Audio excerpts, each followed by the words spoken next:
a young little prospect in Gleyber Torres because the Cubs were like, we need to win a championship this year. We haven't won in 100 freaking years. Like, we need a closer. And so the Cubs GM, who's the best GM in baseball history, probably Theo Epstein, knew like, you know He what? was losing that trade.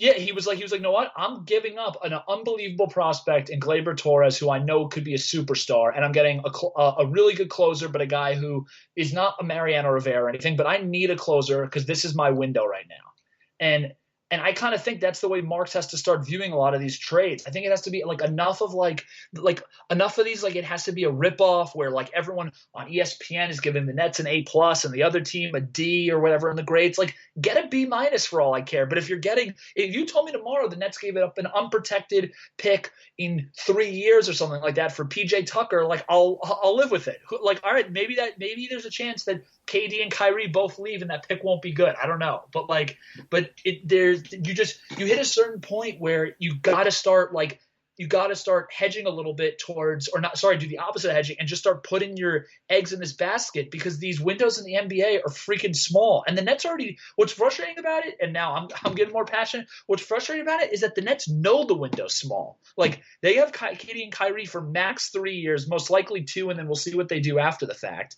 And like, so I don't really know what the weight is for a lot of this stuff, and I get that Marks wanted to see what he had, and I honestly really appreciate that. I think the Dinwiddie thing really threw a wrench in a lot of this, but there is an element of just like, dude, like enough, man. Like you like, all right, we're getting close to 10 games full. I think once you get a quarter through the season, you have a pretty good idea of your team, but like a quarter through the season this year is what my math isn't going to be it's like 18 games. So like we're already getting close to the quarter mark, like we gotta start like cashing in on the chips because look, as any Celtics fan will tell you, you can have all the chips you want and talk about all the chips and keep on having all the podcasters like Zach Lowe and everyone talk about how many chips you have, but if you don't cash in on them, then those chips end up crapping out a lot of times. Look what the Celtics have done with all the picks they had. Like none of their guys have panned out. Like Right. For the very thing that you just talked about,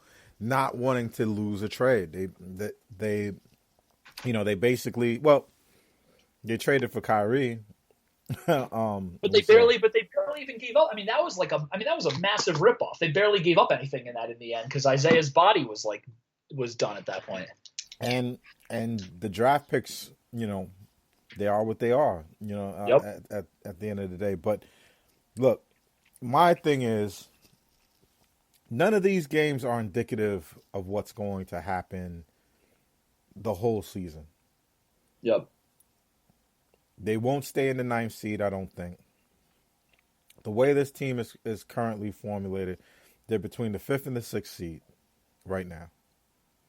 From what I'm seeing, the type of team that I'm seeing, they are a fifth or a sixth team, sixth seed.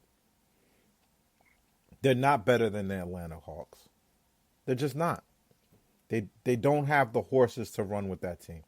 They have the veterans and the savvy. If you meet them in the playoffs, like let's say they did a 4-5 and they meet the Hawks in the playoffs, I think the maturity of the Nets might carry them over in 7 games. But then after that, the Nets are done. And the Nets are done because they can't, the things that they're showing a weakness of, which is offensive rebounding and in the paint defense. The teams that they're going to have to face to get out of the East all do those things well. The Miami Yep. Heat, they do that very well. The Milwaukee Bucks, they do that very well. The Atlanta Hawks, as they showed us with their two bigs up front, Collins and Capella, they do that very well. We've outsmarted ourselves. We're playing a little bit too cute. Oh, we're going to start our second best center just to even up. No, that's ridiculous. That's hurting the Nets right now. That could be fixed, right? But this Landry Shamet and Torian Prince, if you have Torian Prince, What do you want Landry Shamet for? They're the same guy. They're the exact same guy. Right? And we do not have a dog. Is there one dog on this team? One. No, I mean, I totally, no, you're right. And by the way, the one other thing I wanted to just let me just add about the trade part, because I think this is something that this to me is a massive elephant in the room that I think could end up becoming a reality, and then it becomes a disaster. Is like earth to Sean Marks a little bit, but like if Steve Nash feels the need in Game 7 against the Washington Wizards, who have been one of the worst teams in basketball, to play Katie and Kyrie for an entire third quarter and most of a fourth quarter in order to like remain like really competitive, like that's an issue. Because Katie and Kyrie coming off, like you can say all the crap you want about load management and all the shit within the NBA, like it's fine. Like people can disagree about it. I'm probably somewhere in the middle on load management, but like Katie and Kyrie should not need to feel like a home game against the Wizards in Game 7 is a playoff game. Like you gotta have you need, like, if other guys aren't going to come in and support, then you got to get guys who are going to come in and support. And that's not to say that there needs to be a trade tomorrow, but it's something to monitor, because Kyrie and Katie can't be playing 40 minutes or like against shitty teams in close games. Like this whole Nets team was supposed to be about how deep they are. Like do something about it then. It's depressing, man. It's all right. Is everyone who says that it's early, the team is learning themselves, and they're going to get better? Like, Kyrie's quote, and Yep. I might as well read it out because it's a good quote. Yep, I thought it was a really good quote. Right?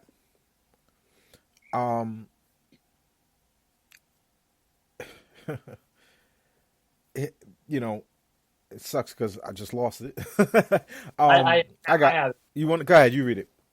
Yeah, so he said it's not going to be put together overnight, nor am I expecting it to, nor am I going to get frustrated over 6 games or however many games we've played. The object of this regular season is to continue to get better and to prepare for the 16 wins in the playoffs.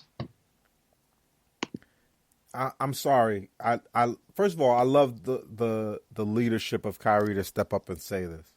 Yep. This was important for the team to say. But the thing that Kyrie is going to learn very, very quickly is that none of that matters if the team doesn't have the wake-up call and change. None of that matters if we're going to keep doing the same things and hope for different results.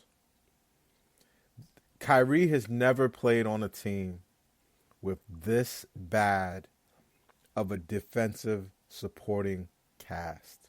Yep. When he was in Boston, he went, at least when he didn't play, he played with the number 1 defense in the NBA. Top 3. Right?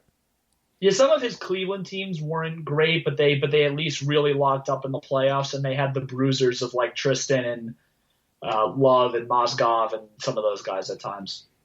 And LeBron. And LeBron. And LeBron. You just named a bunch of bruisers, a bunch of guys who could play defense, and LeBron and maybe the greatest basketball player to ever live. No, you're right. Right? And we answer that with the corpse of DeAndre Jordan and Joe Harris. The reason why I think what Kyrie is saying is naive is because this team can't play defense like the team you won a championship with. It cannot. And I already did KD. When KD was winning championships with Golden State, right? He was doing it with 2 All-NBA defensive players on his squad. When he was coming close to a championship in OKC, even though he was kind of hobbled with the one-dimensional point guard in And Russell Westbrook, I'm not saying Russell is not an all-time great. He is, but it was difficult playing with him. That's why he left.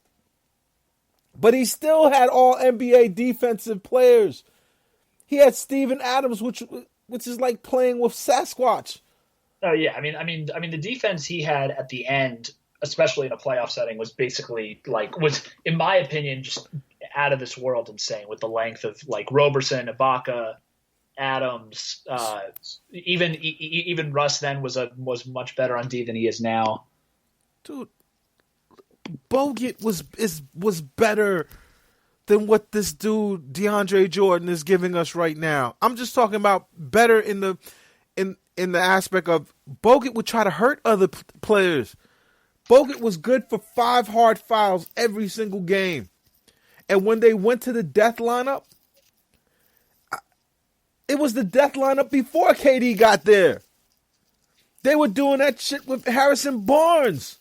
Yep. And it was because they were great defenders all around. Harrison Barnes is a better defender than Joe Harris, who I love. You know I love Joe Harris. You know that's my guy. But he would be so much better as shooting guard. He would not be overwhelmed every night guarding these monsters. It's unfair. What the hell position did Davis Bertans play tonight? Who was stopping him? Who did we have to go chase that guy?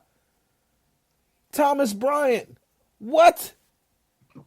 He played power forward tonight. Rui Hachimura. My God. How do we contend with these type of players in the NBA? What is Sean Marks thinking? Like, I want to believe what Kyrie is saying. I know that there is I wouldn't call it a modicum. I would say it is mostly true. And again, I appreciate his leadership for stepping up and saying something like that. Calm down the team. Everything's going to be all right. We're good. We're getting to know each other. We're figuring out. And the most important thing is that we crush people in those 16 wins we need to win a championship. I hear all of that. But that is the ego of a great player. Great players are supposed to think like that. Great players are supposed to think that all you need is me and Kevin, and we're good. We're going to win a championship. But he's wrong. He's wrong if you look at any team that's ever been built around him when he has had success. And when he has success, he has people behind him who are there to play defense and only play defense. And so that they could do the thing that they do great. You know why Kevin Durant is not Kevin Durant right now? Because he can't be Kevin Durant. He has to be Kevin Durant and DeAndre Jordan. He has to be Kevin Durant and He has to be Kevin Durant. He has to be Kawhi Leonard. Kevin Durant is not Kawhi Leonard. Kevin Durant is not a guy who's going to go play deep. And even Kawhi Leonard wasn't Kawhi Leonard on Toronto because they let him be great on offense and they took care of him on defense by surrounding him with Gasol and Ibaka and Siakam. We don't have any of that. And it frustrates me. And it makes me know that Kyrie doesn't even know. It's not his fault. It's not even his job to know. It's Sean Marks' job to know. And to make that analysis that I just made. What do those guys need to be successful? They need an elite defensive player. They need a player that does the things that they don't do. The player that will get the ball in the paint and get you a hard bucket. We don't have that guy. And that's what makes the Kyrie Irving thing not make me feel as good as it probably should. Everything he said is right. Everything he said is what the best player on your team is supposed to say. But here we are, having to pour water on it because it's not the truth. It's not what's wrong with this team. And what this team is going to face in the playoffs, right, is going to all of this is going to rear its ugly head again. Let's do three things, man.